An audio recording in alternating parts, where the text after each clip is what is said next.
Dia pikir kematian palsu adalah akhir bahagia mereka. Aku sempat hancur saat peti itu datang.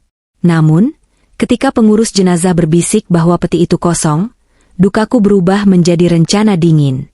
Sekarang, dia menghubungiku dalam ketakutan dari tempat persembunyian yang kini sah menjadi milikku. Sebelum cerita dimulai, silakan tulis di kolom komentar dari daerah mana saja teman-teman yang menonton cerita ini. Jangan lupa like dan subscribe agar channel ini bisa semakin berkembang dan bisa mempersembahkan cerita yang lebih menarik lagi. Hujan di luar sana seakan tidak punya niat untuk berhenti. Langit Jakarta yang biasanya kelabu karena polusi, malam ini berubah menjadi hitam pekat, sesekali terbelah oleh kilatan petir yang menyilaukan, diikuti oleh suara guntur yang menggelegar beberapa detik kemudian. Aku duduk di ruang makan yang sudah kutata dengan sempurna. Lilin-lilin aromaterapi beraroma lavender, kesukaan suamiku, Arya, sudah menyala, memberikan cahaya temaram yang hangat di ruangan yang terasa terlalu besar untukku sendiri. Di atas meja, hidangan favoritnya, rendang daging sapi yang kumasak sendiri selama 4 jam, sudah mulai dingin. Aku melirik jam dinding yang berdetak monoton. Pukul 9 malam. Arya sudah terlambat 2 jam. Hari ini adalah ulang tahun pernikahan kami yang ke-15. Bukan angka yang kecil. 15 tahun aku mendampinginya, dari saat dia hanya seorang staf biasa hingga kini menjadi direktur di sebuah perusahaan properti terkemuka. Aku sendiri memilih mundur dari karierku sebagai konsultan keuangan untuk fokus mengurus rumah tangga dan mendukungnya dari balik layar. Aku bangga dengan peran itu. Menjadi istri yang tenang, yang selalu siap mendengarkan keluh kesahnya, yang memastikan dasinya terpasang rapi setiap pagi. Aku mengambil ponselku, mencoba menghubunginya lagi untuk yang ke-10 kalinya. Masih sama. Hanya suara operator yang dingin memberitahu bahwa nomor yang Anda tuju sedang tidak aktif atau berada di luar jangkauan. Mungkin baterainya habis. Gumamku pada diri sendiri, mencoba menekan rasa gelisah yang mulai merambat naik dari perutku. Macet Jakarta sedang gila-gilanya kalau hujan begini. Aku mencoba positif. Arya mungkin terjebak di tol dalam kota, ponselnya mati, dan dia sedang mengutuk kemacetan sambil memikirkan betapa marahnya aku di rumah. Ya, itu skenario yang paling masuk akal. Aku bangkit, berjalan menuju jendela besar di ruang tamu. Jalanan di depan rumah kami di kawasan Kemang terlihat basah dan sepi. Hanya sesekali mobil lewat, memercikan genangan air di aspal. Tiba-tiba, bel gerbang berbunyi. Jantungku melonjak. Akhirnya, aku bergegas menuju interkom. Senyum lega sudah tersungging di bibirku. Arya, kamu lupa bawa kunci gerbang lagi? Tanyaku dengan nada yang kucoba buat sedikit kesal, tapi sebenarnya lega setengah mati. Hening sejenak di ujung sana. Lalu, suara yang terdengar bukan suara bariton Arya yang kukenal. Selamat malam, Bu. Maaf mengganggu. Apakah ini benar kediaman Bapak Arya Wiguna? Suara itu berat dan formal. Senyumku memudar. Firasat buruk yang tadi kucoba tekan kini meledak kembali. Aku melihat ke layar monitor CCTV. Bukan mobil sedan hitam Arya yang ada di depan gerbang, melainkan sebuah mobil patroli polisi dengan lampu rotator biru yang berputar-putar, memantul di tengah hujan deras. 2 orang berseragam coklat berdiri di depan pagar. Payung mereka sedikit tertekuk oleh angin kencang. Tanganku gemetar saat menekan tombol pembuka gerbang. Aku berjalan ke pintu depan, membukanya sebelum mereka sempat mengetuk. Udara dingin dan lembab langsung menerpa wajahku, membawa serta bau tanah basah dan ozon. Kedua polisi itu masuk ke teras setelah kupersilakan. Mereka melepas topi, wajah mereka basah oleh air hujan dan ekspresi mereka. Ekspresi itu adalah jenis yang tidak ingin dilihat oleh istri manapun saat suaminya belum pulang. Muram, penuh rasa sungkan, dan kasihan. Silakan duduk, Pak, kataku. Suaraku terdengar asing di telingaku sendiri. Terlalu tenang, terlalu datar. Aku tidak menawarkan minum. Aku hanya ingin tahu kenapa mereka ada di sini. Salah satu polisi yang terlihat lebih senior, dengan pangkat aibtu di pundaknya, berdeham pelan. Dia menatapku dengan pandangan yang sulit diartikan. Ibu Sari, istri dari Bapak Arya Wiguna? Tanyanya memastikan. Ya, benar. Ada apa dengan suami saya? Pak? Kenapa dia belum pulang? Tuntutanku mulai terdengar mendesak. Polisi itu menatap rekannya sekilas, lalu kembali menatapku. Ibu harus tabah. Kami membawa kabar yang kurang baik. Dunia di sekelilingku terasa berhenti berputar. Suara hujan di luar sana seolah menjauh. Aku hanya bisa mendengar detak jantungku sendiri yang memukul-mukul di telinga. Sekitar pukul 7 malam tadi, kami menerima laporan kecelakaan tunggal di daerah Puncak, tepatnya di sekitar Ciloto. Sebuah mobil sedan hitam, berdasarkan plat nomornya, mobil itu terdaftar atas nama suami ibu. Aku mencengkeram sandaran kursi di sebelahku. Kecelakaan? Arya tidak bilang dia mau ke puncak. Dia bilang ada rapat di kantor sampai sore, lalu langsung pulang. Polisi itu melanjutkan, nada suaranya semakin pelan dan hati-hati. Kondisi jalanan sangat licin dan berkabut tebal. Berdasarkan keterangan saksi mata, mobil tersebut kehilangan kendali di tikungan tajam dan jatuh ke dalam jurang sedalam 50 meter. Kakiku terasa lemas. Aku terduduk di kursi. Tapi dia selamat. Kan? Dia di rumah sakit mana sekarang? Pak, saya harus ke sana. Hening lagi. Keheningan yang terasa mencekik. Maafkan kami, Bu Sari, kata polisi itu akhirnya, suaranya hampir berbisik. Benturan saat jatuh menyebabkan tangki bahan bakar meledak. Mobil itu terbakar habis di dasar jurang. Tim SAR baru berhasil mengevakuasi korban sekitar 1 jam yang lalu. Kondisinya sangat mengenaskan dan tidak bisa dikenali lagi. Tidak, ini tidak mungkin. Ini pasti mimpi buruk. Aku baru saja menyiapkan makan malam ulang tahun pernikahan kami. Arya tidak mungkin. Kami menemukan dompet dan kartu identitas Pak Arya di dekat lokasi kejadian yang terlempar keluar sebelum mobil terbakar. Itu sebabnya kami bisa langsung mengidentifikasi dan datang ke sini. Polisi itu meletakkan sebuah plastik bening berisi dompet kulit coklat yang sangat kukenal. Dompet itu sedikit hangus di bagian ujungnya, dan basah kuyup. Aku menatap benda itu seolah-olah itu adalah artefak asing. Itu dompet yang kubelikan untuknya tahun lalu saat kami berlibur ke Singapura. Tiba-tiba, udara di paru-paruku terasa hilang. Aku mencoba menarik napas, tapi rasanya sesak sekali. Pandanganku mengabur. Aku tidak menjerit. Aku tidak menangis histeris. Aku hanya merasa kosong. Kosong yang begitu absolut hingga rasanya menyakitkan. 15 tahun hidupku, lenyap dalam satu laporan polisi di malam hujan badai. Polisi-polisi itu masih berbicara, menjelaskan prosedur selanjutnya, tentang otopsi, tentang pengambilan jenazah di RSUD Cianjur, tapi aku tidak bisa mencerna kata-kata mereka. Aku hanya mengangguk kaku, seperti robot yang kehabisan daya. Setelah mereka pergi, aku masih duduk di ruang tamu selama berjam-jam. Hujan di luar sudah reda, digantikan oleh gerimis yang sunyi. Makanan di meja makan sudah dingin dan tak tersentuh. Aku merasa seperti sedang menonton hidupku sendiri dari kejauhan. Pagi harinya, berita itu menyebar cepat. Teleponku tidak berhenti berdering. Ucapan belasungkawa mengalir dari kerabat, teman, dan rekan bisnis Arya. Rumahku yang sepi mendadak ramai oleh orang-orang berbaju hitam. Aku menerima mereka semua dengan wajah pucat dan mata yang bengkak, meskipun air mata rasanya sudah kering. Aku memainkan peranku sebagai istri yang berduka dengan sempurna. Bukan karena berpura-pura, tapi karena aku benar-benar hancur. Siang harinya, seorang wanita muda datang melayat. Vina, sekretaris Arya. Dia masih muda, mungkin baru 25 tahun. Cantik, dengan gaya berpakaian yang selalu modis, terlalu modis untuk ukuran sekretaris, menurutku dulu. Hari ini, dia memakai gaun hitam selutut yang pas badan dan kacamata hitam besar yang menutupi separuh wajahnya. Begitu melihatku, dia langsung menghambur dan memelukku erat. Tangisannya pecah, keras dan dramatis, membuat beberapa pelayat lain menoleh. Bu Sari, ya ampun, Bu Sari, saya tidak percaya ini terjadi. Isaknya di bahuku, parfumnya yang menyengat, bau bunga yang terlalu manis, menusuk hidungku. Aku menepuk punggungnya pelan, merasa canggung dengan ledakan emosi yang berlebihan ini. Sabar ya, Vina. Kita semua kehilangan. Dia melepaskan pelukannya dan menatapku dengan mata yang sudah merah, entah karena menangis atau karena riasan mata yang luntur.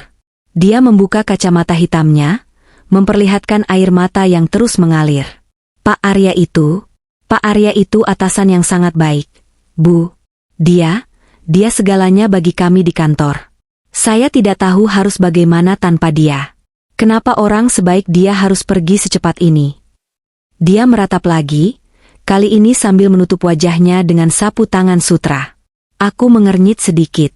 Tangisannya terasa terlalu panggung. Terlalu dibuat-buat. Tentu saja, sebagai sekretaris pribadi, dia pasti kehilangan. Tapi reaksi ini terasa tidak wajar. Ada sesuatu dalam nada suaranya yang membuat instingku terusik. Sebuah alarm kecil di kepalaku yang berbunyi di tengah kedukaan ini. Namun, aku terlalu lelah untuk menganalisisnya. Aku hanya menganggapnya sebagai seorang gadis muda yang emosional.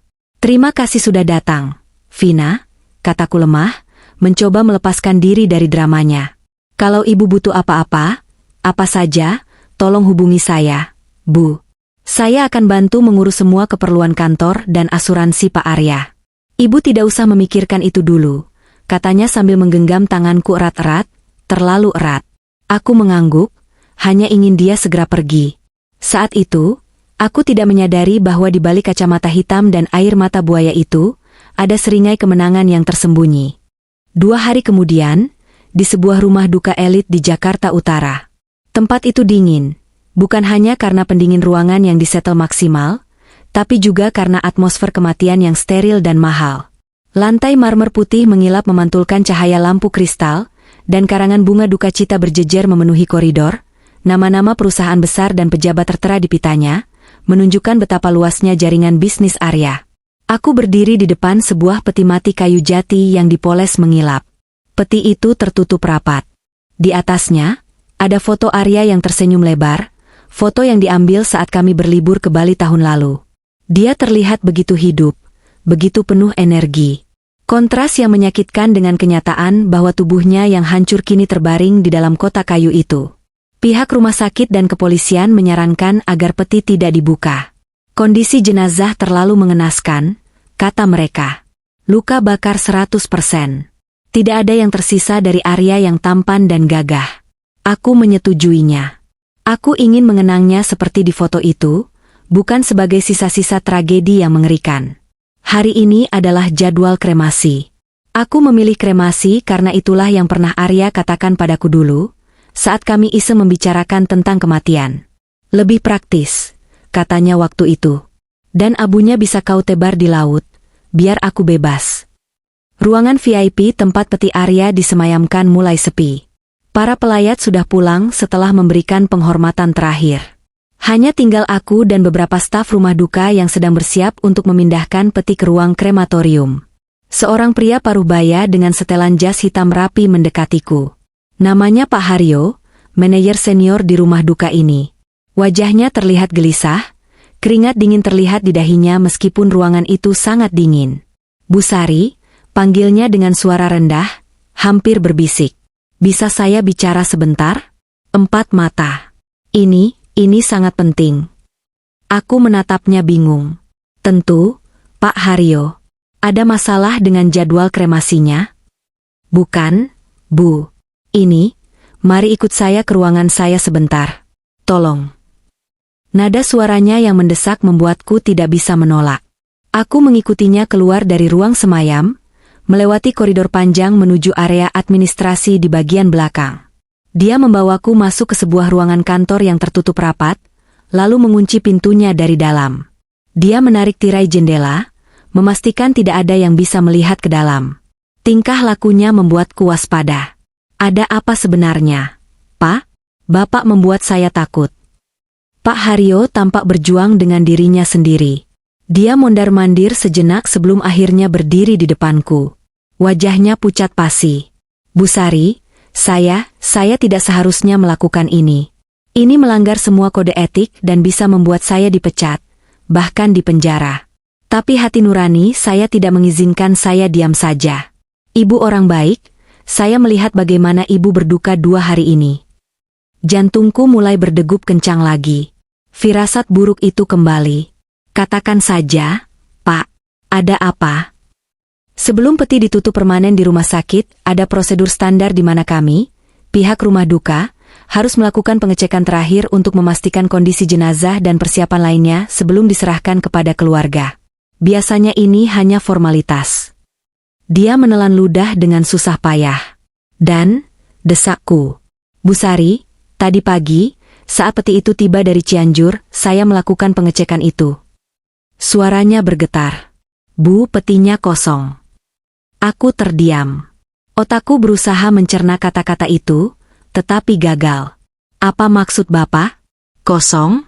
Maksud Bapak jenazahnya tertinggal di rumah sakit. Pak Haryo menggeleng kuat-kuat. Tidak, Bu. Peti itu dikirim dalam keadaan tersegel dari sana. Segelnya masih utuh saat tiba di sini. Tapi di dalamnya, tidak ada jenazah. Tidak ada abu. Tidak ada apa-apa. Itu tidak mungkin. Aku setengah berteriak, rasa bingung bercampur panik mulai menguasai. Polisi bilang, mereka bilang jenazahnya hancur terbakar. Saya tidak tahu apa yang terjadi di sana, Bu. Tapi saya bersumpah demi Tuhan, peti yang akan kita kremasi itu kosong.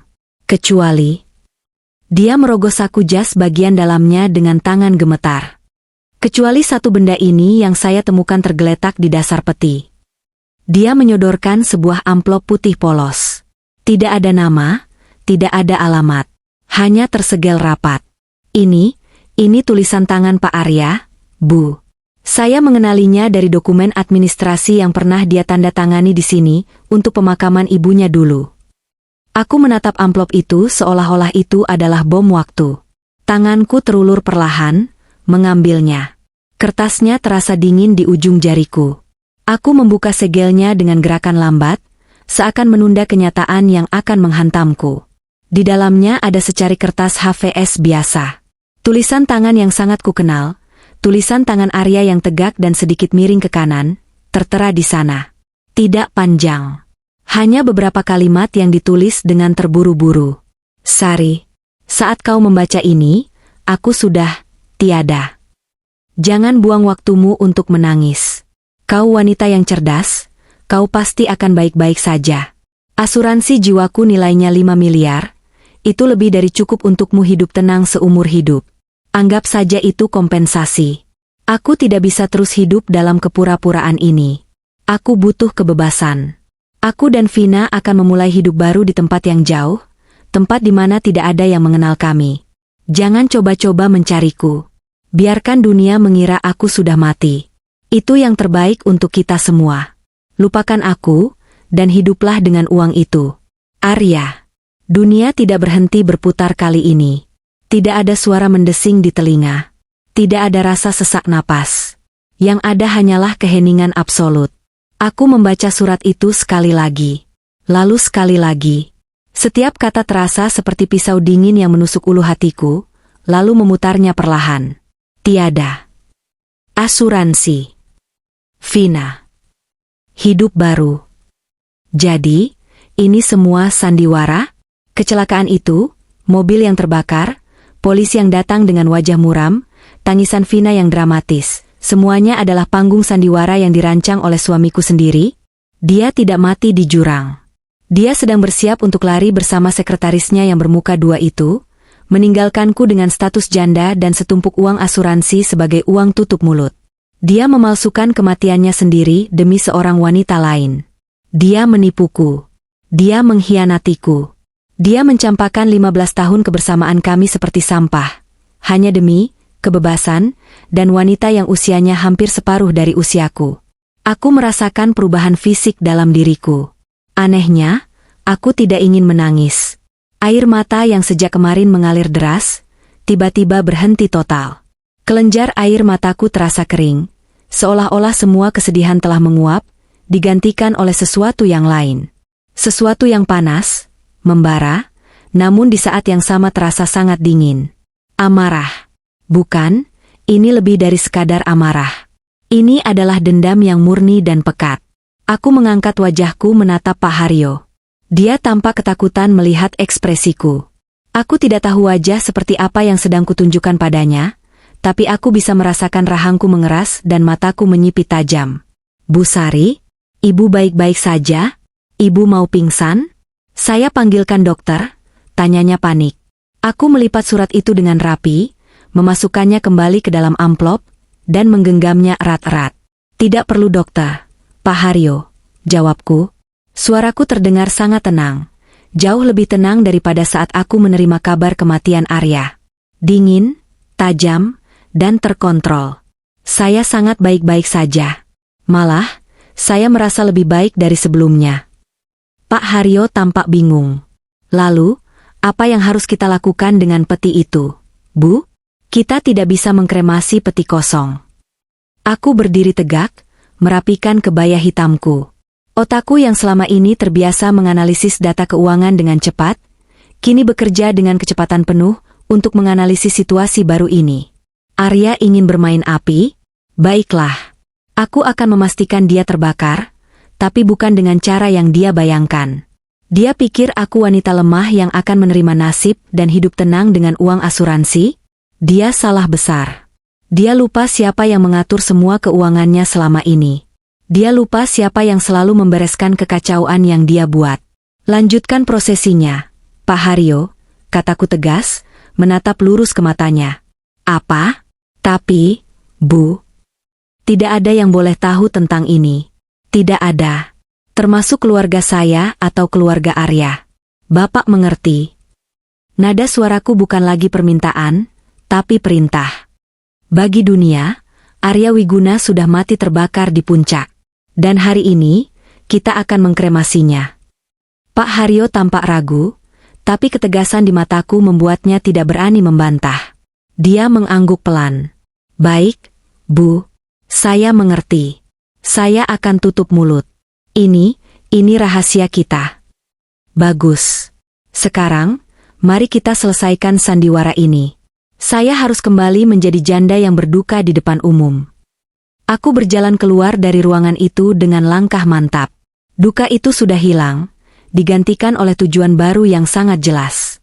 Arya ingin dianggap mati, aku akan mengabulkan permintaannya.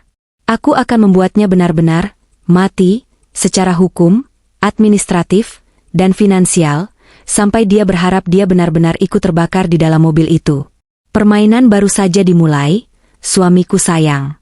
Dan kali ini, aku yang memegang kendali. 1 minggu telah berlalu sejak kremasi itu. Rumahku di Kemang tidak pernah sepi. Karangan bunga masih berjejer di halaman depan. Meski kelopaknya mulai layu dan kecoklatan, persis seperti sisa-sisa simpatiku pada laki-laki yang pernah kusebut suami itu. Setiap malam, aku mengadakan tahlilan. Lantai ruang tamu penuh dengan tetangga dan kerabat yang duduk bersila, melantunkan doa-doa untuk arwah Arya. Aku duduk di sudut, mengenakan gamis hitam dan kerudung panjang yang menutupi sebagian wajahku. Di tanganku ada buku Yasin dengan sampul bludru biru tua, warna favorit Arya, lengkap dengan fotonya yang sedang tersenyum gagah di halaman depan. Orang-orang menatapku dengan iba. Mereka berbisik-bisik tentang betapa kurusnya aku, tentang lingkaran hitam di bawah mataku, dan tentang betapa tragisnya nasibku menjadi janda di usia yang masih produktif tanpa anak. Kasihan Bu Sari, bisik Bu RT kepada salah satu ibu pengajian, suaranya cukup keras untuk kudengar. Suaminya sukses, ganteng, meninggalnya tragis begitu. Hancur badannya, Bu, nggak bisa dilihat lagi. Iya, mana belum punya momongan. Sendirian deh sekarang di rumah segede ini, sahut ibu yang lain. Aku hanya menunduk, menyeka sudut mataku dengan tisu. Mereka mengira aku menyeka air mata. Padahal, aku sedang menyembunyikan senyum sinis yang hampir saja lolos dari bibirku. Jika saja mereka tahu bahwa arwah yang mereka doakan itu mungkin sedang menikmati kopi panas sambil merencanakan liburan dengan pelakornya, entah doa apa yang akan mereka panjatkan. Mungkin sumpah serapah. Peranku sebagai janda yang rapuh ini sangat penting. Aku harus membangun alibi yang sempurna. Masyarakat harus melihatku hancur, agar tidak ada yang curiga ketika aku mulai bergerak senyap. Siang harinya, ketika tamu-tamu sudah pulang dan rumah kembali sunyi, aku melepaskan topeng itu. Gamis hitam berganti dengan setelan kerja yang praktis.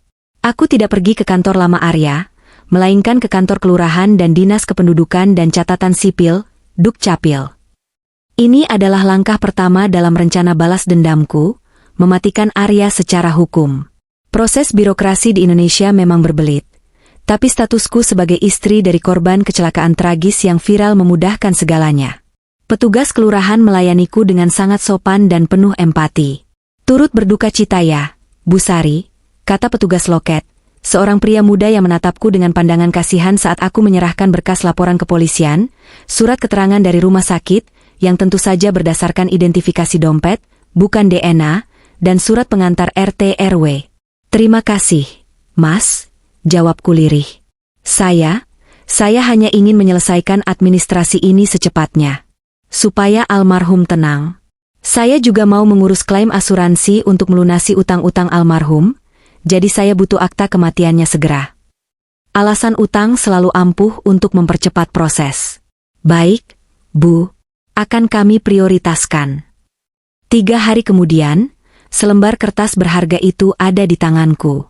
Akta kematian atas nama Arya Wiguna.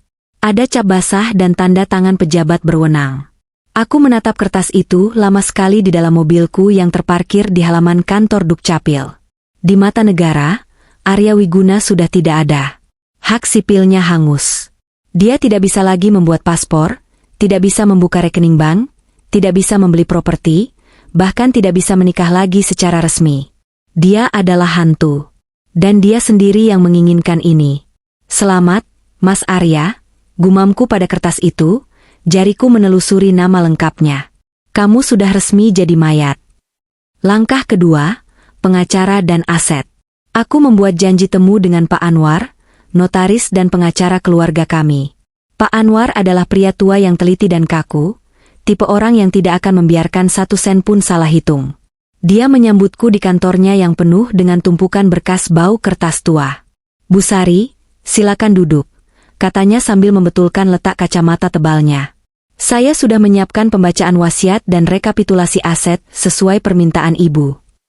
Aku duduk tegak. Bagaimana statusnya, Pak? Pak Anwar membuka map merah di depannya.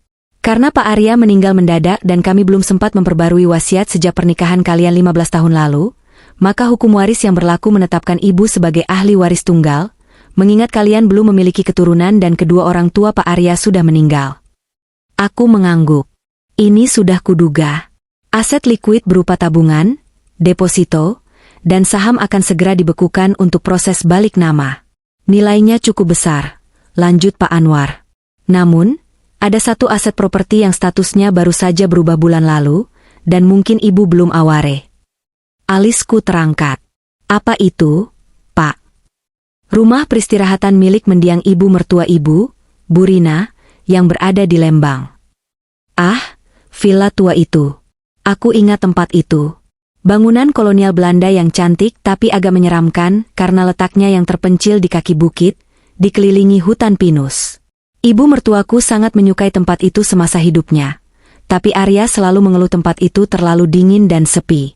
Ibu Rina meninggal 6 bulan lalu, jelas Pak Anwar. Proses balik nama warisan dari Ibu Rina ke Pak Arya baru saja selesai 2 minggu sebelum kecelakaan Pak Arya. Jadi, secara teknis, villa itu sudah menjadi milik Pak Arya. Dan sekarang, karena Pak Arya sudah meninggal, villa itu otomatis jatuh ke tangan Ibu. Aku terdiam. Otakku berputar cepat. 2 minggu sebelum kecelakaan. Arya pasti sudah merencanakan ini.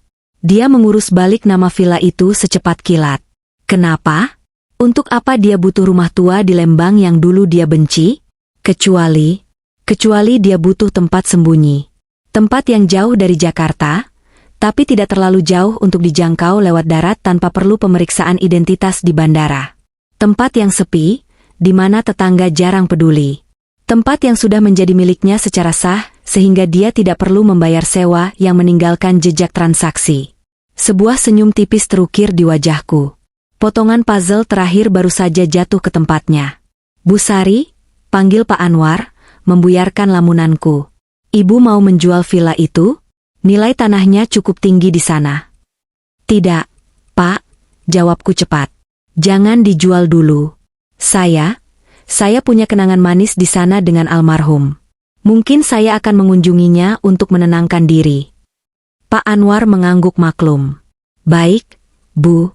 Kuncinya ada di brankas kantor saya, tapi sepertinya Pak Arya memegang 1 set duplikatnya. Nanti saya serahkan sertifikat dan kunci utamanya ke ibu.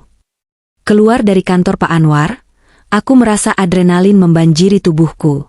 Aku tahu di mana mereka. Arya bukan orang yang kreatif. Dia pragmatis. Lari ke luar negeri butuh paspor, dan paspor butuh pemindaian wajah di imigrasi yang berisiko. Bersembunyi di hotel butuh KTP. Tapi bersembunyi di rumah sendiri yang dianggap kosong oleh orang lain? Itu brilian dalam kesederhanaannya. Dia pasti berpikir, siapa yang akan mengecek villa tua ibunya? Sari si istri bodoh pasti akan sibuk menangis di Jakarta. Dia salah. Aku masuk ke dalam mobil, menyalakan mesin, tapi tidak langsung jalan. Aku mengeluarkan ponselku. Bukan untuk menelepon polisi, itu terlalu mudah. Aku membuka aplikasi mobile banking. Saldo di rekening bersama kami masih utuh. Ratusan juta rupiah tunai. Belum lagi deposito yang akan segera cair. Arya meninggalkan semua ini untukku demi uang asuransi 5 miliar yang dia harapkan cair ke rekening offshore, atau rekening atas nama Vina nantinya. Dia pikir dia cerdik. Kau mau main peta umpet, suamiku? Bisikku pada pantulan wajahku di spion tengah. Tatapanku di cermin itu terlihat asing, bahkan bagiku sendiri. Mataku berkilat tajam, tanpa setitik pun kesedihan. Aku mengetik pesan singkat ke sebuah kontak yang baru kudapat dari rekan bisnisku yang bergerak di bidang keamanan siber. Saya butuh tim untuk pemasangan CCTV tersembunyi dan akses kontrol jarak jauh di sebuah properti di Lembang. Harus dilakukan besok, tanpa diketahui penghuni yang ada di sana. Biaya bukan masalah. Jawabannya masuk dalam hitungan detik. Siap, Bu. Kirimkan lokasi. Aku menekan pedal gas, mobilku melaju membelah kemacetan Jakarta. Di Lembang sana, Arya dan Vina mungkin sedang menikmati udara sejuk, berpikir mereka telah memenangkan dunia. Mereka tidak tahu, badai sedang bergerak ke arah mereka. Bukan badai hujan, tapi badai yang bernama Sari. Lembang selalu memiliki suasana yang mistis, terutama saat kabut mulai turun di sore hari, menyelimuti pepohonan pinus dan menyamarkan bentuk bangunan-bangunan tua peninggalan Belanda. Villa Cempaka, nama rumah warisan itu, berdiri menyendiri di ujung jalan berbatu yang jarang dilewati kendaraan. Pagar temboknya tinggi, ditumbuhi tanaman rambat yang liar, seolah menyembunyikan rahasia di dalamnya. Aku tidak berada di sana secara fisik. Tubuhku berada di apartemen baruku di Jakarta Pusat, sebuah penthouse yang kusewa sementara agar tidak terus-terusan dihantui kenangan di rumah Kemang. Namun, mataku ada di Lembang. Aku duduk di sofa kulit yang empuk, segelas red wine di tangan kanan dan iPad Pro di tangan kiri. Layar retina itu menampilkan 4 kotak video live streaming dengan kualitas high definition. Kerja bagus, gumamku. Tim yang kusewa bekerja dengan efisiensi yang menakutkan. Mereka adalah mantan agen intelijen swasta yang biasa menangani kasus perselingkuhan pejabat atau spionase perusahaan. Kemarin siang, mereka mengawasi villa itu selama 6 jam. Mereka mempelajari pola. Arya dan Vina ternyata cukup ceroboh. Sekitar pukul 2 siang, mereka berdua keluar menggunakan motor metik butut, mungkin dibeli bekas dari warga sekitar agar tidak mencolok, untuk pergi ke pasar atau minimarket. Dalam jeda waktu 1 jam itulah, timku masuk. Mereka tidak merusak pintu. Mereka ahli kunci. Dalam waktu kurang dari 45 menit, mereka telah memasang kamera mikro seukuran jarum di titik-titik strategis. Ruang tamu, dapur, lorong menuju kamar tidur, dan bahkan di teras belakang. Kamera-kamera itu terhubung ke modem portabel bertenaga baterai tahan lama yang disembunyikan di atas plafon, mengirimkan sinyal terenkripsi langsung ke server yang hanya bisa diakses olehku. Selain itu, mereka juga melakukan sesuatu yang lebih kejam, mengganti mekanisme kunci gerbang dan pintu utama. Mereka memasang modul smart lock yang ditanam di dalam mekanisme kunci lama. Dari luar, lubang kuncinya terlihat biasa, masih bisa dibuka dengan kunci fisik yang dipegang Arya. Tapi, modul itu memberiku kendali, master. Jika aku mengaktifkan mode lockdown dari aplikasiku, kunci fisik mereka tidak akan bisa memutar silinder pintu. Di layar iPad, aku melihat kehidupan baru yang mereka banggakan. Kamera 1, ruang tamu ruangannya berantakan. Bungkus makanan cepat saji berserakan di meja antik peninggalan mertuaku. Botol-botol minuman keras, merek lokal yang murah, berjejer di lantai. Kamera 2, dapur Vina sedang memasak sesuatu. Dia tidak lagi terlihat glamor seperti di kantor. Rambutnya diikat asal-asalan, memakai kaos oblong kebesaran yang kutebak milik Arya, dan celana pendek. Wajahnya tanpa make-up terlihat lelah dan kusam. Dia mengaduk panci dengan kasar, mulutnya komat-kamit seperti sedang menggerutu. Kamera 3, teras belakang Arya duduk di kursi rotan, merokok. Dia menatap ke arah hutan pinus yang gelap. Dia terlihat menyedihkan. Jenggot dan kumisnya tumbuh berantakan. Matanya cekung. Tidak ada lagi aura Direktur Arya yang berwibawa. Dia hanya terlihat seperti buronan yang ketakutan. Aku menaikkan volume di iPad untuk mendengar percakapan mereka. Mikrofon sensitif yang dipasang timku bisa menangkap suara bisikan sekalipun. "Sayang," teriak Vina dari dapur. Suaranya melengking, memantul di dinding villa yang dingin. "Gasnya habis. Kamu lupa beli gas lagi ya?" Arya di teras tersentak kaget. Dia mematikan rokoknya dengan kesal dan berjalan masuk. Aku melihatnya muncul di kamera 1, lalu berjalan menuju dapur di kamera 2. "Jangan teriak-teriak, Vin," desis Arya. "Suaramu bisa kedengaran sampai jalan raya. Kita harus low profile." "Low profile, low profile gundulmu." Vina membanting spatula ke meja dapur. "Kita sudah seminggu di sini, Arya. Makan mie instan, telur, kornet. Gas habis, air kadang mati. Katanya kita mau hidup mewah dari uang asuransi. Mana? Kapan cairnya?" Aku menyesap wainku. "Ah, retakan pertama di surga mereka." Arya memijat pelipisnya. "Sabar, Vina. Sari baru mengurus akta kematianku beberapa hari yang lalu. Klaim asuransi butuh proses. Minimal 1 atau 2 bulan baru cair. Kita harus bertahan dulu."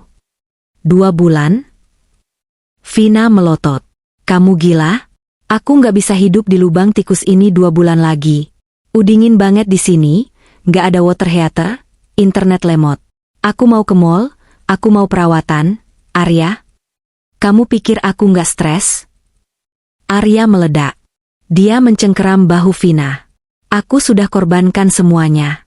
Karierku, reputasiku, keluargaku. Aku jadi mayat hidup demi kita. Kamu bisa sedikit bersyukur nggak sih?" Vina menepis tangan Arya kasar. "Bersyukur? Kamu janjiin aku Paris, Arya, bukan Lembang." Mereka saling bertatapan dengan napas memburu. Cinta yang mereka agung-agungkan, yang katanya lebih kuat dari ikatan pernikahan 15 tahunku, ternyata tidak tahan menghadapi 1 minggu kesulitan ekonomi dan kenyamanan yang hilang. Aku tertawa kecil. Tawa yang kering dan tanpa humor. "Selamat datang di realitas, Vina. Arya yang kau cintai itu adalah Arya dengan kartu kredit platinum dan sopir pribadi. Arya yang sekarang hanyalah laki-laki parubaya yang bangkrut dan buron." Aku menekan tombol mikrofon di aplikasiku. Fitur ini memungkinkanku berbicara lewat speaker kecil yang tersembunyi di balik lukisan tua di ruang tamu. Aku ingin menguji sesuatu. Tapi aku mengurungkan niatku. Belum waktunya aku bersuara. Biarkan mereka dihantui oleh ketakutan mereka sendiri dulu. Teror psikologis jauh lebih efektif jika musuhnya tidak terlihat. Aku beralih ke menu kontrol smart home. Ada tombol virtual berlabel, Mindbreaker, listrik, dan pompa air. Timku telah memasang relay pemutus arus yang bisa dikendalikan jarak jauh. Malam semakin larut di Lembang. Kabut semakin tebal. Di layar, aku melihat Arya dan Vina akhirnya duduk di ruang tamu, makan malam dalam diam dengan penerangan lampu gantung yang remang-remang. Suasananya suram. "Dingin banget sih," keluh Vina sambil memeluk tubuhnya sendiri. "Nyalain pemanas ruangannya dong." Arya bangkit dengan malas. "Listriknya nggak kuat kalau semua dinyalain. Daya di sini kecil." "Ugh." Tepat saat Vina hendak menyuapkan sendok ke mulutnya, aku menekan tombol Mindbreaker off di layar iPadku. Klik. Di layar videoku, gambar berubah menjadi mode night vision, hitam putih. Seketika karena lampu di villa itu mati total. Gelap gulita. "Kia-ah." Vina menjerit histeris. "SSD. Diam," bentak Arya, suaranya terdengar panik dalam kegelapan. Cuma mati lampu. Jangan teriak. Arya, aku takut. Gelap banget. Nyalain senter HP kamu. Aku melihat 2 titik cahaya dari ponsel mereka menyala, bergerak-gerak panik menyapu ruangan. Bayangan perabotan tua yang terkena sorot senter terlihat seperti monster yang menakutkan di dinding. Kenapa bisa mati sih? Tetangga sebelah lampunya nyala tuh, kata Vina sambil menunjuk keluar jendela. Memang, dari kamera teras, aku bisa melihat cahaya samar dari kejauhan. Hanya villa mereka yang gelap. Mungkin sekeringnya putus. Atau tokennya habis. Sialan, umpat Arya. Aku harus keluar ngecek meteran. Jangan tinggalin aku sendiri. Vina mencengkeram lengan Arya. Aku cuma ke depan. Vina, lepasin. Arya berjalan tertatih-tatih menuju pintu depan, diterangi senter ponsel. Dia mencoba membuka pintu. Aku tersenyum miring dan menekan tombol, door lock, lockdown. Arya memutar kunci, tapi pintunya tidak bergeming. Dia mencoba lagi, mengguncang gagang pintu dengan keras. Gerak, gerak. Kok macet? Suaranya mulai terdengar ketakutan. Pintunya nggak bisa dibuka. Apa? Jangan bercanda, Arya. Vina mendekat, suaranya bergetar. Nggak bisa. Kuncinya muter tapi lidah kuncinya nggak mau masuk. Sial, pintu belakang. Mereka berlari ke dapur, mencoba membuka pintu belakang. Aku sudah mengunci itu juga. Mereka terjebak. Terkurung di dalam rumah tua yang gelap gulita, dingin, dan sunyi. Arya, kenapa semua pintu terkunci? Vina mulai menangis. Ada orang di luar? Ada yang ngerjain kita? Arya tidak menjawab. Dia mengarahkan senternya ke sekeliling ruangan dengan gerakan tersentak-sentak, seolah mencari musuh yang tidak terlihat. Napasnya terdengar berat dan cepat melalui mikrofon CCTV. Dia ketakutan. Untuk pertama kalinya, si manipulator ulung itu merasakan hilangnya kendali. Tenang, Vina. Mungkin kuncinya karatan karena rumah tua. Arya mencoba merasionalisasi, tapi suaranya tidak meyakinkan. Aku melihat mereka meringkuk berdua di sofa ruang tamu, diterangi cahaya ponsel yang baterainya pasti akan segera habis. Mereka kedinginan, ketakutan, dan saling curiga. Selamat malam, sayang, bisikku pada layar iPad sebelum menutup covernya. Ini baru permulaan. Besok, aku akan membuat mereka merasakan neraka birokrasi. Jika mereka pikir mati lampu itu buruk, tunggu sampai mereka sadar bahwa rekening bank dan kartu kredit yang mereka andalkan untuk hidup besok pagi sudah menjadi seonggok plastik tak berguna. Aku menghabiskan sisa wineku dengan nikmat. Balas dendam ternyata rasanya manis. Semanis vintage wine yang sedang ku minum ini. Pagi di Jakarta menyambutku dengan langit biru yang cerah, kontras sekali dengan badai emosi yang ku tahu sedang melanda sebuah villa tua di Lembang sana. Aku bangun pukul 6 pagi, melakukan yoga ringan selama 30 menit, lalu mandi air hangat dengan sabun beraroma mawar yang menenangkan. Hidupku terasa sangat teratur, sangat terkendali. Tidak ada lagi rutinitas menyiapkan sarapan terburu-buru untuk Arya, tidak ada lagi keharusan menyetrika kemeja kerjanya yang harus licin sempurna. Kebebasan ini, anehnya, terasa memabukkan. Setelah menyeduh kopi Arabica Gayo, yang kali ini kunikmati sendiri tanpa harus mendengar komentar Arya yang selalu bilang kopiku kurang manis. Aku duduk di ruang kerjaku. Di hadapanku, terhampar daftar pembunuhan yang harus kulakukan hari ini.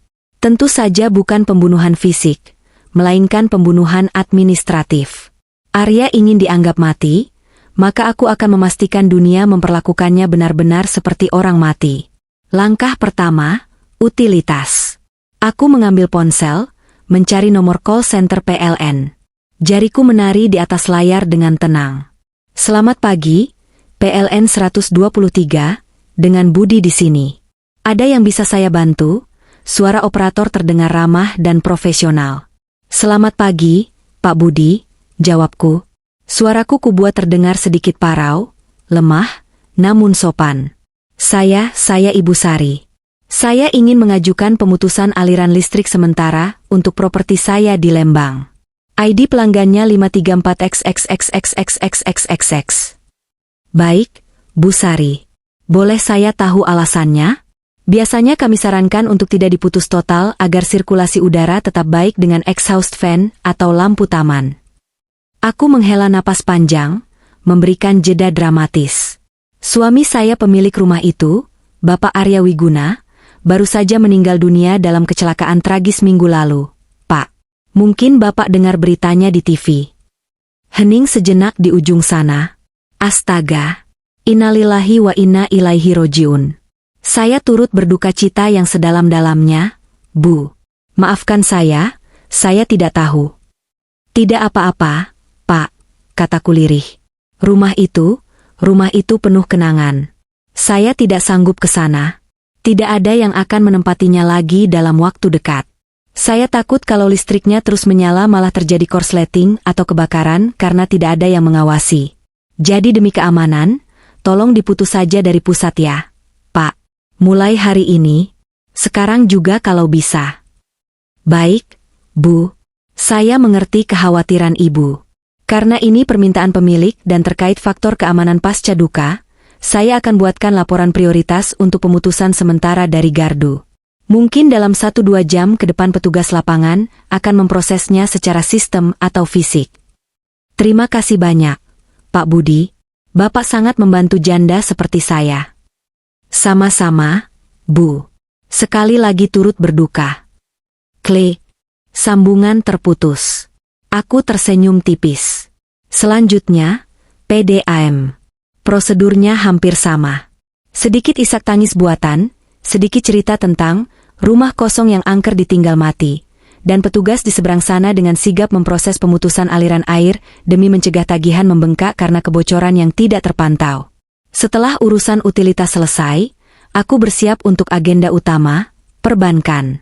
Pukul 10 pagi, aku sudah duduk di ruang layanan prioritas sebuah bank swasta terkemuka di kawasan Sudirman. Ruangan itu dingin, harum, dan privat. Di depanku duduk seorang relationship manager bernama Siska, wanita muda yang sudah mengenal Arya dan aku selama 5 tahun terakhir. Wajahnya menunjukkan ekspresi duka yang mendalam saat melihatku berpakaian serba hitam. Bu Sari, saya benar-benar kaget mendengar kabar Pak Arya, kata Siska sambil menyodorkan tisu. Bapak orangnya sangat baik. Kami semua di sini kehilangan. Terima kasih, Siska, kataku sambil menyeka mata yang kering. Saya kesini untuk mengurus, ya, kamu tahu. Kehidupan harus berlanjut, kan? Aku mengeluarkan akta kematian asli, surat penetapan ahli waris, KTP, dan buku-buku tabungan. Saya ingin memblokir dan menutup semua akses rekening atas nama Arya Wiguna. Kartu kredit, mobile banking, rekening giro, semuanya. Tolong bekukan asetnya untuk proses pemindahan hak waris ke rekening saya. Siska mengangguk profesional. Tentu, Bu, ini prosedur standar. Dengan adanya akta kematian ini, otomatis semua kuasa Pak Arya atas rekeningnya gugur demi hukum. Kartu kredit tambahan jika ada, juga akan kami blokir. Oh, ya. Tolong pastikan kartu kredit black card-nya juga mati ya, Siska. Saya tidak mau ada penyalahgunaan oleh pihak yang menemukan dompetnya, walaupun dompetnya ikut terbakar sih katanya. Tambahku. Padahal aku tahu, dompet itu ditemukan polisi. Tapi kartu kredit fisiknya mungkin sudah diamankan Arya sebelum mobilnya didorong ke jurang. Dia pasti menyimpannya sebagai cadangan darurat. Siap, Bu. Saya proses sekarang di sistem. Begitu saya tekan, enter, semua kartu atas nama Bapak akan decline di seluruh dunia.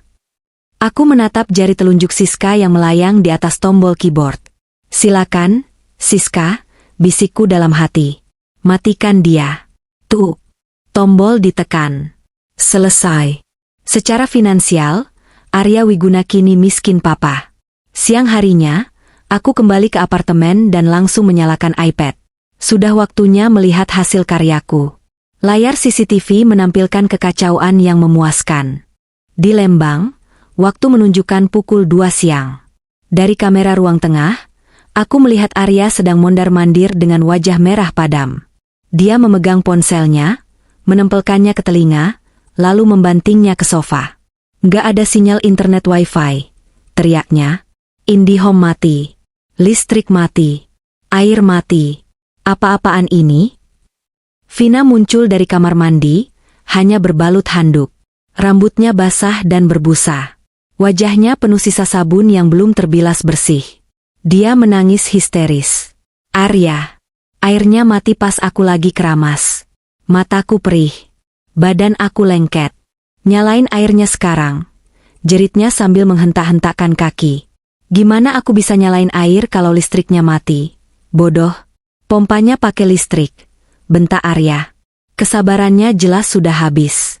Pria yang dulu selalu bertutur kata lembut dan manipulatif itu, kini berubah menjadi monster yang kasar. Tekanan membuat topeng aslinya terlepas. Terus aku gimana? Aku nggak bisa bilas rambut. Gatal, Arya. Vina melempar botol sampo ke arah Arya. Botol itu meleset dan menghantam dinding. Pakai air kemasan di galon.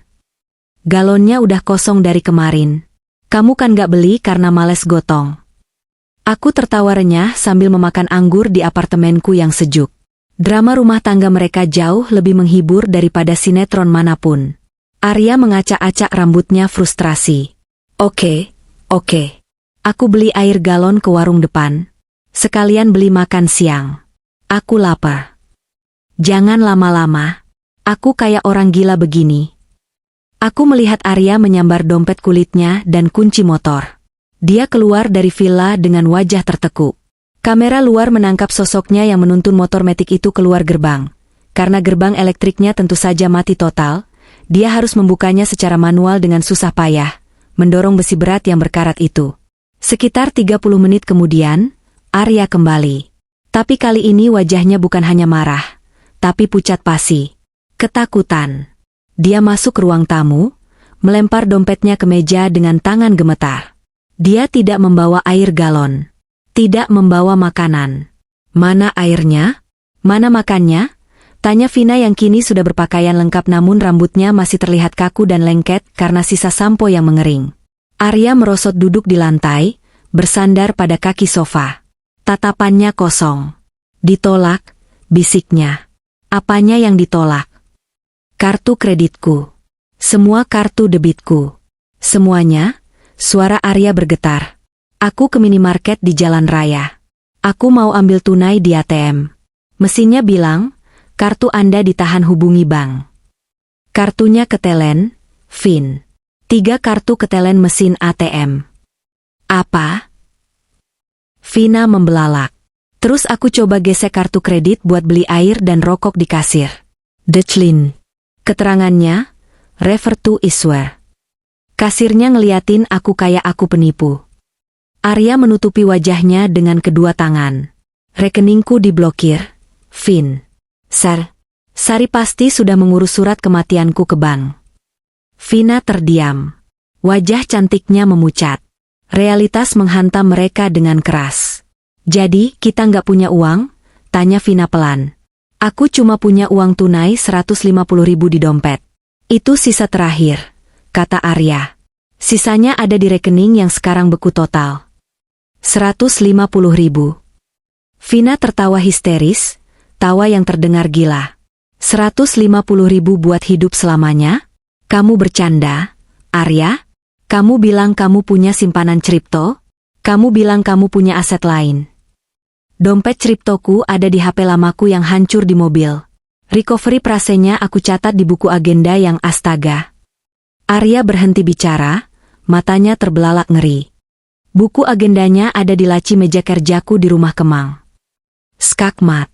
Aku tersenyum puas. Aku tahu buku agenda itu. Buku kulit hitam kecil yang selalu dia simpan. Aku sudah menemukannya 3 hari yang lalu saat membersihkan ruang kerjanya. Sekarang buku itu aman di dalam brankasku, bersama dengan harapan masa depan mereka. Kamu bodoh, Arya. Kamu bodoh. Vina mulai memukuli dada Arya. Kita mati di sini. Kita bakal mati kelaparan.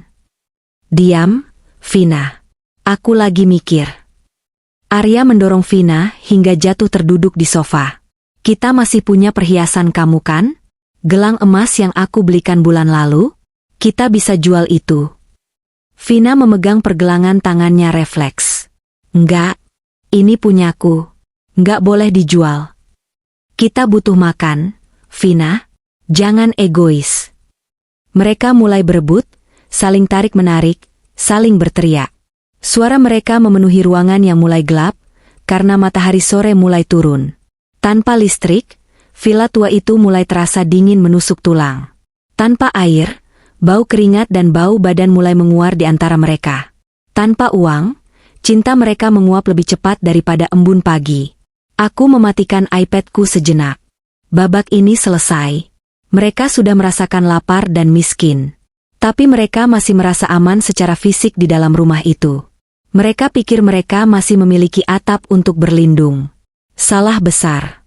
Besok, aku akan merenggut rasa aman itu. Malam itu mereka lalui dalam kegelapan total dan kedinginan. Dari rekaman CCTV inframerah yang kulihat keesokan paginya, mereka tidur terpisah. Arya tidur meringkuk di sofa dengan jaket tebal, sementara Vina di kamar tidur dengan selimut berlapis-lapis. Tidak ada lagi pelukan hangat, tidak ada lagi kata-kata mesra. Hanya dengkuran kelelahan dan suara perut yang keroncongan. Pagi di Lembang, kabut turun sangat tebal. Suhu udara mencapai 18 derajat Celcius. Bagi orang yang tidak bisa mandi air hangat dan tidak bisa menyalakan pemanas ruangan, suhu itu menyiksa. Aku memulai langkah berikutnya pukul 7 pagi. Targetku, Pak RT dan aparat desa di lingkungan Villa Lembang. Aku menelepon nomor Pak Asep, ketua RT setempat yang kontaknya ku dapat dari berkas-berkas selama ibu mertua.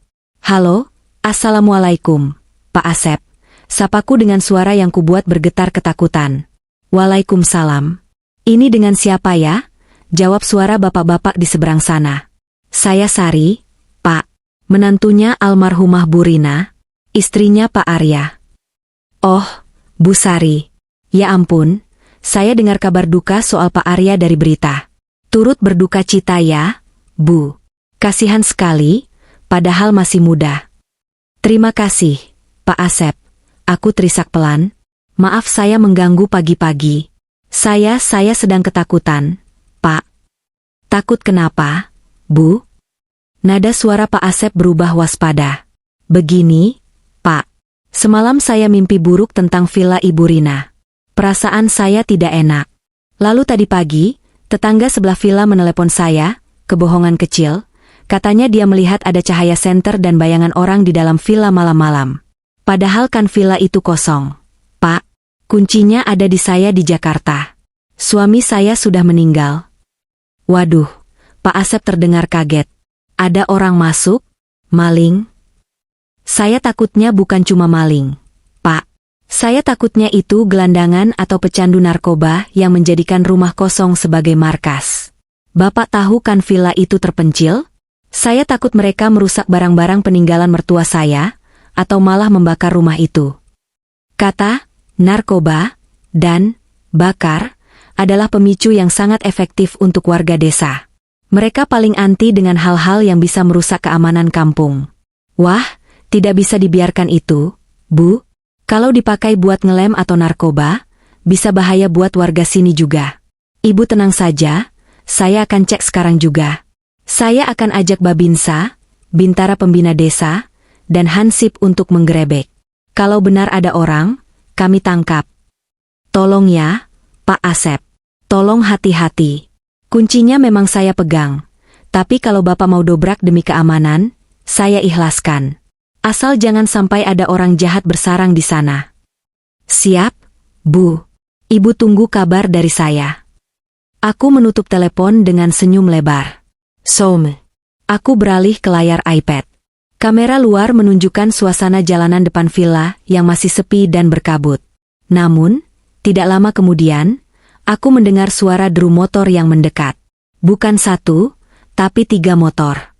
Di dalam villa, Arya dan Vina sedang duduk lemas di meja makan, membagi sebungkus roti tawar terakhir yang sudah agak keras. Wajah mereka kusut, mata bengkak, rambut berantakan. Mereka tampak seperti gelandangan sungguhan. Tiba-tiba, terdengar gedoran keras di pagar depan. Dok, dok, dok, punten, kulonun. Suara berat laki-laki berteriak dari depan gerbang. Arya tersedak rotinya. Vina melompat dari kursinya dengan mata terbelalak. Siapa itu? Bisik Vina panik.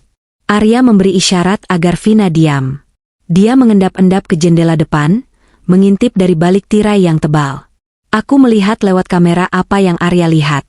Di depan gerbang, ada Pak Asep dengan seragam dinas coklatnya, didampingi 2 orang hansip berseragam hijau, dan seorang tentara Babinsa berpakaian loreng lengkap dengan pentungan. Wajah mereka terlihat garang dan siap tempur. Arya berbalik, wajahnya seputih kertas. Mati kita, Vin. Itu Pak RT sama Babinsa. Mereka bawa tentara. Apa? Kenapa mereka kesini?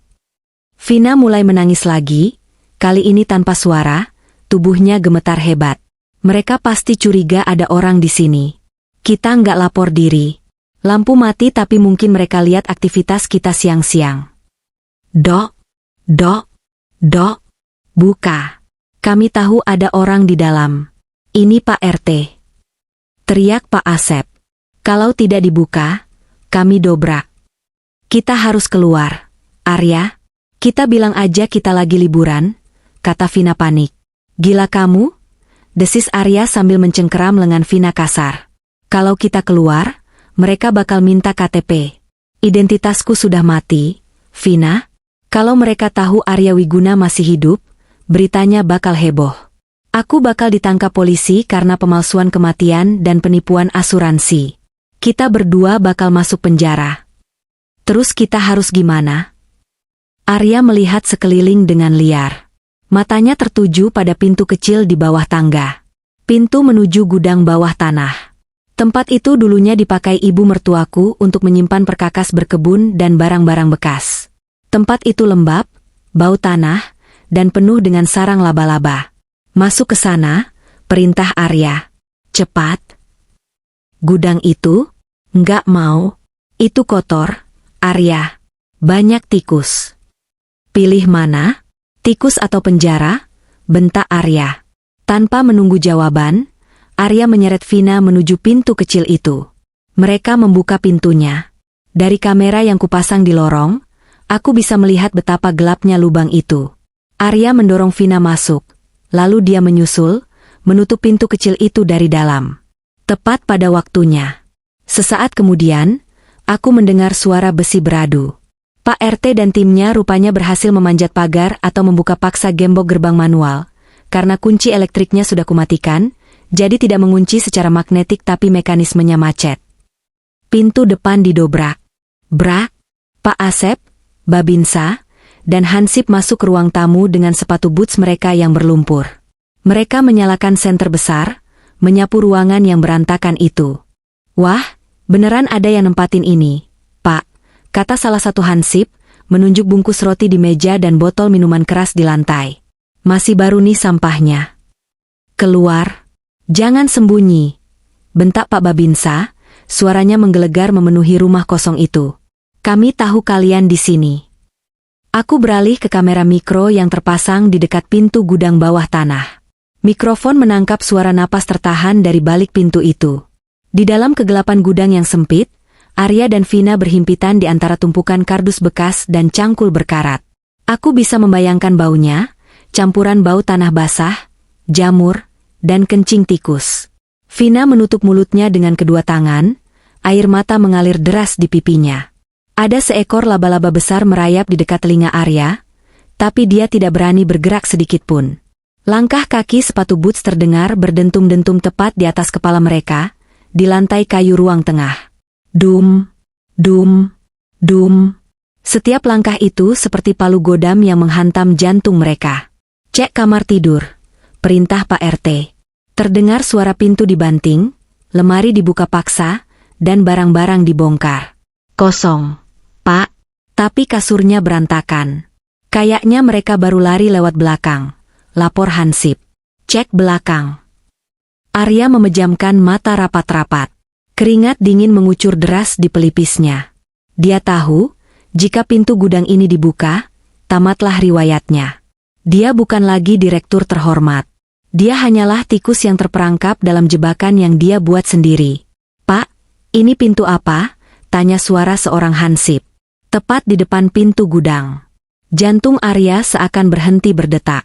Vina nyaris menjerit, Tapi Arya membekap mulutnya kuat-kuat dengan tangannya yang kotor. Gagang pintu gudang diputar.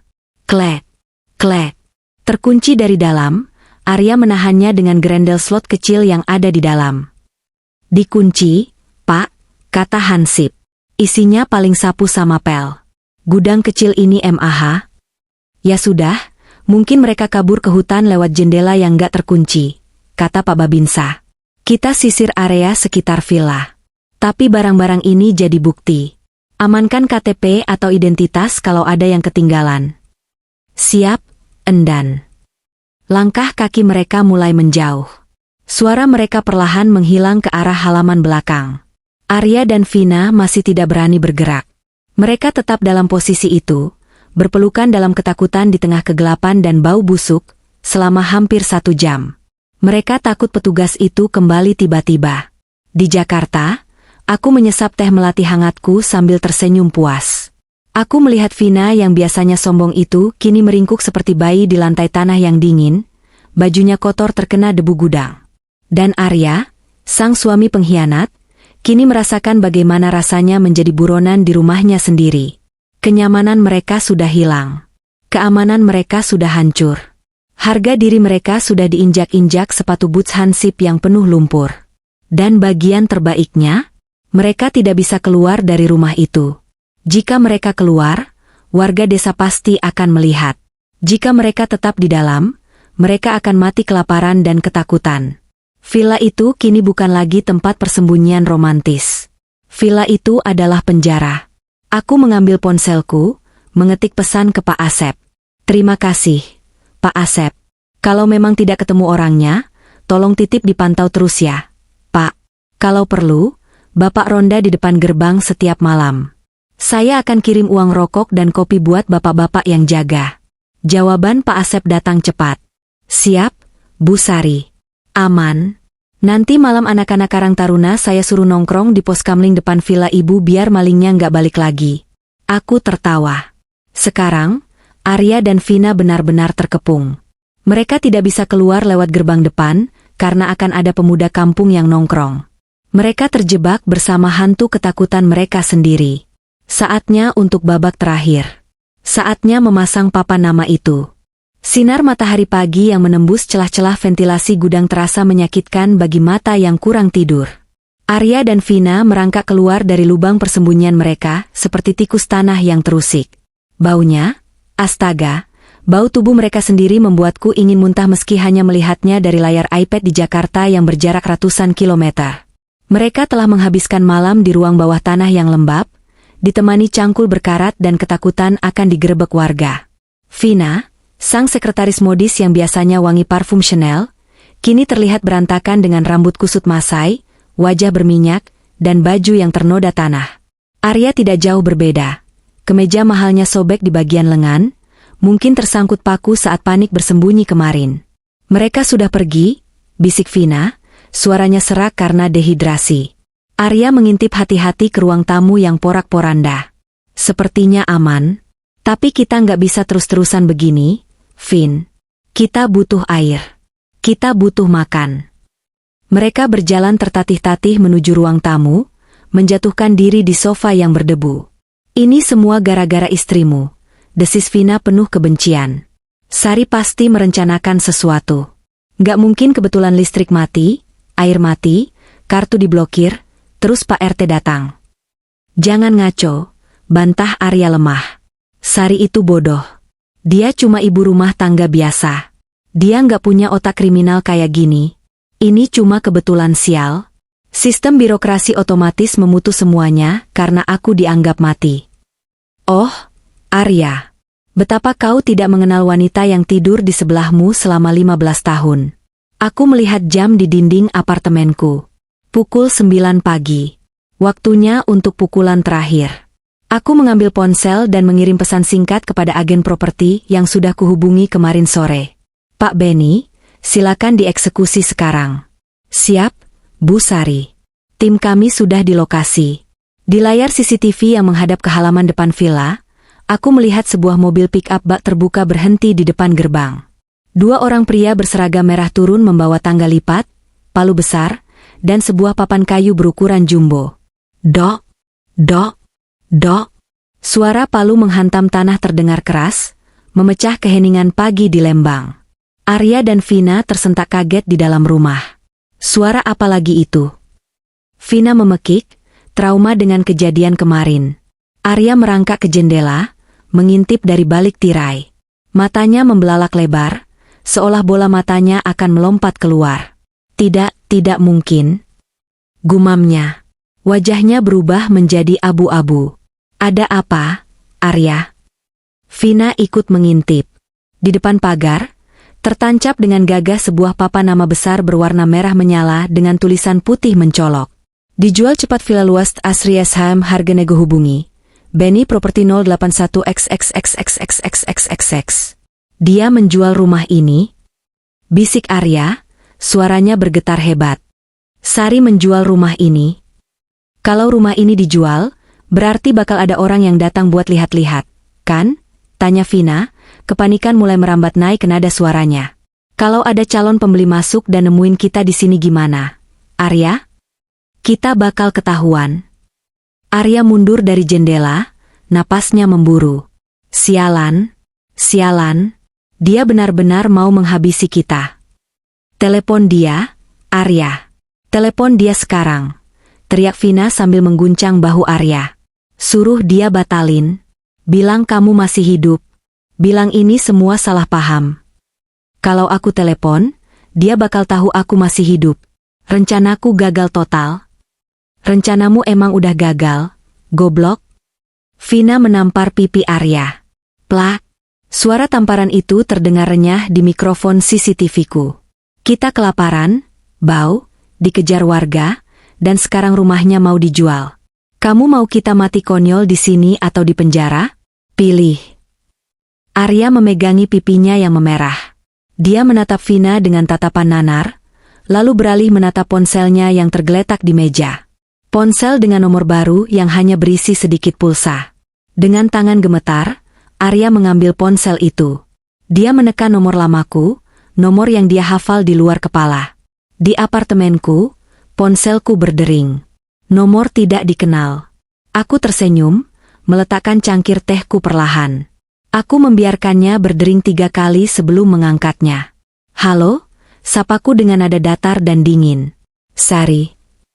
Suara di seberang sana terdengar parau, menyedihkan, dan putus asa. Suara suamiku yang sudah almarhum. Aku diam sejenak, menikmati momen ini.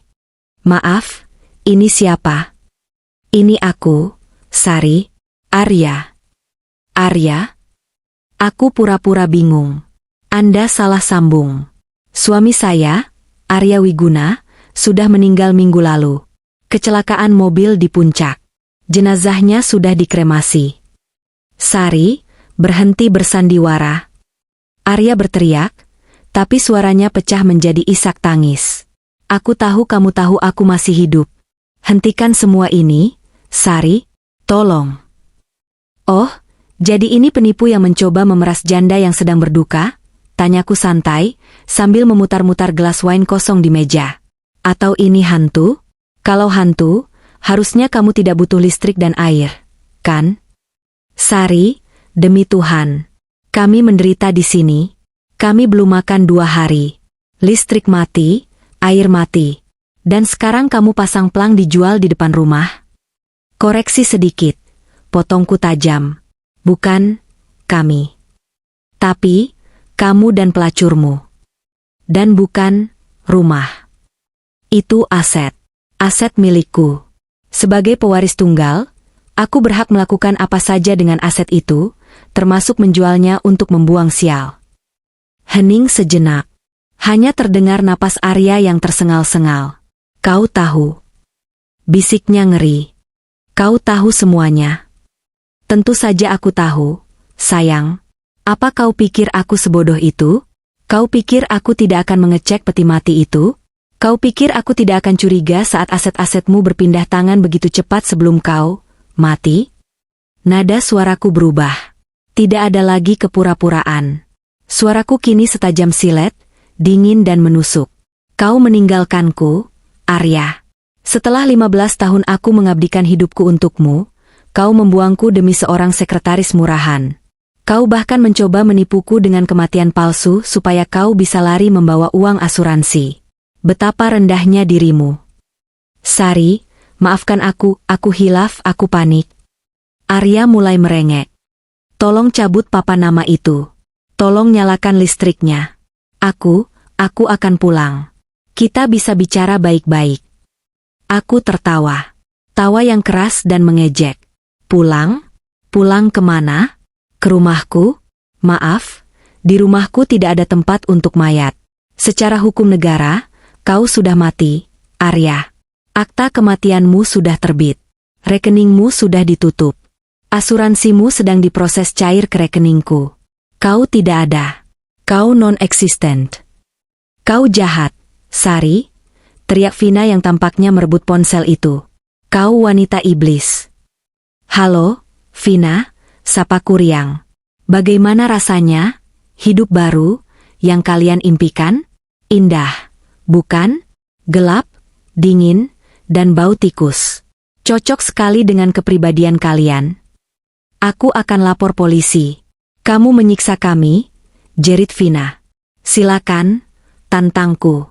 Lapor polisi. Katakan pada mereka bahwa Arya Wiguna memalsukan kematiannya, menipu perusahaan asuransi, dan memalsukan dokumen negara. Kau tahu ancaman hukumannya? Di atas 10 tahun penjara. Kalian akan membusuk di sel, terpisah, miskin, dan dipermalukan di seluruh berita nasional. Mau? Vina terdiam, tak bisa menjawab. Dengar baik-baik, lanjutku. Kembali bicara pada Arya yang sepertinya sudah mengambil alih ponsel itu lagi. Agen properti Pak Benny memegang kunci master. Dia akan datang 1 jam lagi membawa calon pembeli potensial untuk survei ke dalam rumah. Jika saat mereka masuk kalian masih ada di sana, ya, aku tidak bisa menjamin mereka tidak akan berteriak, maling, dan memanggil warga sekampung untuk menghakimi kalian. 1 jam? Arya mempekik. Kau gila. Kami mau lari kemana? Itu bukan urusanku, jawabku dingin. Dunia ini luas, Arya. Tapi bagi mayat sepertimu, dunia ini sangat sempit. Kau punya waktu 60 menit sebelum pintu itu dibuka dari luar. Lari, sembunyi, atau menyerahkan diri. Pilihan ada di tanganmu. Tapi ingat satu hal, jangan pernah menampakkan wajahmu lagi di hadapanku. Karena di mataku, kau sudah jadi abu. Aku mematikan sambungan telepon. Di layar CCTV, aku melihat kekacauan yang memuaskan.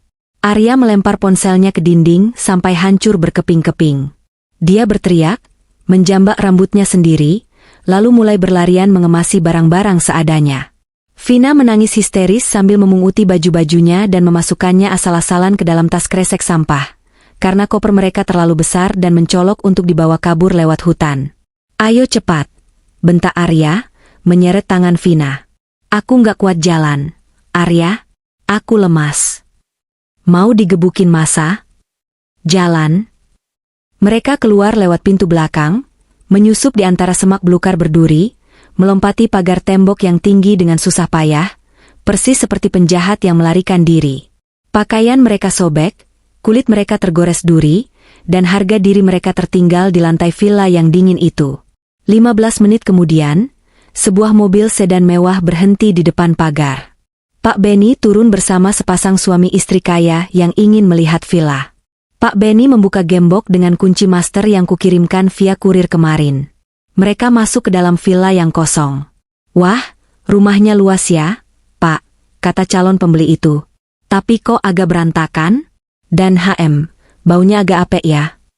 Oh, biasa Bu, rumah lama kosong, kilah Pak Benny. Nanti dibersihkan sedikit langsung kinclong. Aku menutup laptopku. Pertunjukan selesai. Sang raja dan ratunya telah terusir dari istana mereka, menjadi gelandangan di kerajaan yang mereka kira bisa mereka taklukkan. 6 bulan kemudian. Udara Lembang pagi ini begitu segar, membawa aroma pinus dan embun yang menyejukkan jiwa. Aku duduk di beranda belakang Villa Cempaka, nama yang tetap kupertahankan, sambil menyesap secangkir teh chamomile hangat. Ya, aku tidak jadi menjual villa ini. Itu hanya gertakan. Papa nama, dijual, Itu hanya taktik untuk mengusir hama dari rumahku. Begitu Arya dan Vina kabur, aku menyuruh Pak Benny mencabut papan itu. Aku memutuskan untuk merenovasi tempat ini. Kini, villa tua yang menyeramkan itu telah berubah total. Dindingnya yang kusam telah dicat ulang dengan warna putih gading yang elegan. Lantai kayunya yang dulu berdebu kini mengilap setelah dipoles ulang. Jendela-jendela besar kini dihiasi tirai tipis yang melambai ditiup angin. Aku mengubah konsepnya menjadi butik guestou yang privat dan mewah. Tempat ini sekarang menjadi destinasi favorit kaum sosialita Jakarta yang ingin healing sejenak dari hiruk-pikuk kota. Tamu-tamu harus reservasi 2 bulan sebelumnya, karena aku membatasi hanya menerima 1 keluarga per minggu demi eksklusivitas. Pendapatan dari villa ini saja sudah melebihi gaji bulanan Arya dulu. Aku meletakkan cangkir tehku dan membuka majalah bisnis di pangkuanku. Ada artikel tentang wanita pengusaha sukses yang bangkit dari duka. Fotoku terpampang di sana, tersenyum anggun dengan kebaya modern. Di artikel itu tertulis bagaimana aku, Sari, janda dari mendiang direktur ternama, berhasil membangun kerajaan bisnis properti dan kuliner dalam waktu singkat setelah kepergian suami. Dunia memandangku dengan kagum. Mereka melihat sosok wanita kuat yang bangkit dari tragedi.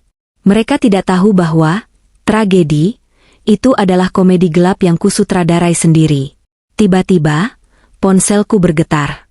Sebuah notifikasi email masuk dari detektif swasta yang kusewa untuk memantau perkembangan nasib Arya dan Vina. Aku memang sudah membuang mereka, tapi aku masih suka mengintip sedikit, sekadar untuk memastikan karma bekerja dengan baik. Aku membuka lampiran foto yang dikirimkan. Foto itu diambil secara diam-diam di sebuah kawasan padat penduduk di pinggiran Bekasi. Sebuah kontrakan petak yang sempit, dengan jemuran pakaian dalam yang menggantung semrawut di depan pintu. Di foto pertama, terlihat seorang wanita kurus dengan daster lusuh sedang mencuci baju di ember plastik. Wajahnya terlihat jauh lebih tua dari usianya. Kulitnya kusam, matanya cekung. Itu Vina. Tidak ada lagi Vina yang glowing. Tidak ada lagi perawatan klinik kecantikan. Dia terlihat seperti wanita yang lelah dimakan kerasnya hidup. Di foto kedua, terlihat seorang pria sedang memanggul karung berisi barang rongsokan plastik. Dia memakai topi kumal untuk menutupi wajahnya, tapi aku mengenali postur tubuh itu. Arya. Laporannya tertulis, Subjek A, Arya, bekerja serabutan sebagai pengumpul barang bekas karena tidak memiliki KTP untuk melamar kerja formal. Subjek B, Vina, bekerja sebagai buruh cuci gosok harian. Mereka sering terdengar bertengkar hebat oleh tetangga, saling menyalahkan soal uang dan nasib. Vina beberapa kali terlihat mencoba kabur, tapi kembali lagi karena tidak punya tujuan lain dan takut ditangkap polisi jika identitas mereka terbongkar. Aku menatap foto Arya yang sedang memanggul karung sampah itu. Dulu, tangan itu hanya memegang pena Mont Blanc dan gelas wine. Sekarang, tangan itu mengorek sampah demi sesuap nasi.